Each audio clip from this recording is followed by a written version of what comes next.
ఎవరి జాలి కావాలి నీకు? ఏసై జాలి చాలదు. ఆయనకి చెప్పు, రిపోర్ట్ ఉంటే ఆయనకి చూపించు, అప్పు ఉంటే ఆయనకి చెప్పు, మనసు నలిగితే ఆయనకి చెప్పు, ఆయన భరోసా ఇస్తాడు. ప్రశాంతంగా ఉండు. ఆయన చెప్పిన ఆజ్ఞ కన్నా ఉండు. అమ్మో నేను సంతోషంగా ఉండకపోతే ఆజ్ఞ మీరినట్టు అయితే ఏసై ఊరుకోడు, కోపడతాడని ఆ మాట కోసమన్నా హ్యాపీగా ఉండమ్మా, నీకు దండం పెడతా. ఆయన ఆజ్ఞగా తీసుకొని అన్న నవ్వు తమ్ముడు, కత్త నవ్వు తమ్ముడు, ప్రశాంతంగా ఉండు తమ్ముడు, కత్త ఇగిలిచ్చు తమ్ముడు, జనాల ముందు కూడా కత్త నవ్వుతా తిరుగు తమ్ముడు, నీకు దండం పెడతా. ఎందుకు తమ్ముడు తుమ్మల్లో పొద్దు పెట్టినట్టు పెడతా మొహం? ఎప్పుడు తుమా పెడతావు ఎందుకు తమ్ముడు? కథ చిరునవ్వు నవ్వు తమ్ముడు, దేవుణ్ణి బట్టి భరోసా చూపించు తమ్ముడు.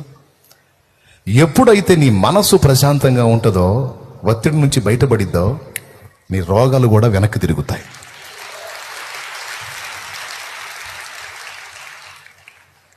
ఆందోళన కూడా వెనక్కి తిరిగిద్ది.